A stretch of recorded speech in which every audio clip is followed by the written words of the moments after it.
சீர்காழி கோவிந்தராஜன் அவர்களுடைய தனிப்பாடல் அவர்கள் ரொம்ப மிகவும் ரசித்து பாடுவார்கள். இது ஆக்சுவலாக எங்கள் குடும்ப பாடல் மாதிரி தான் இது. ரொம்ப ரசித்து பாடுவாங்க. அவர்கள் நினைவாக, அவர்களுக்கு சமர்ப்பணமாக இந்த பாடலை நாங்கள் பாடுகிறோம். வாய்ப்பளித்தமைக்கு நன்றி நன்றி. இது என்ன, அப்பாவும் அம்மாவும் சேர்ந்து எல்லாரும் நல்லா இருக்கணும் அப்படின்னு ஒரு வேண்டுதல், அவங்களுடைய அந்த ஆசை தான். ஸோ இப்பவும் இங்கே தான் இருந்து தான் ஆசை பண்ணிட்டு இருக்கிறாங்க. ஸோ அந்த பாடலை எங்கே பாடணும்னு கேட்டுங்க. அண்ணன் பாடுறதுக்கு வாய்ப்பு கொடுத்ததுக்கு நன்றி நன்றி நன்றி நன்றி. சகல நலமும் தருமா,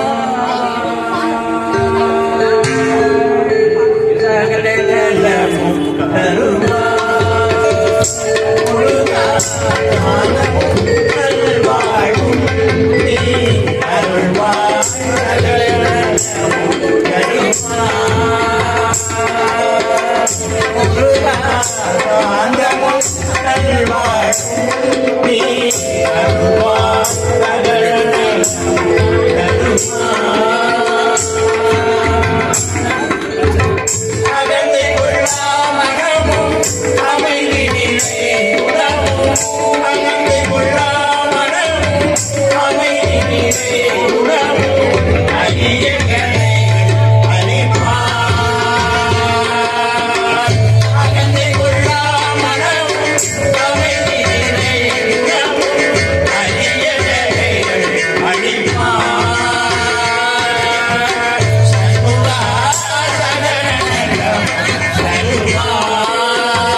கட் பண்ணிட்டியா? இல்லை, கட் பண்ணுங்க.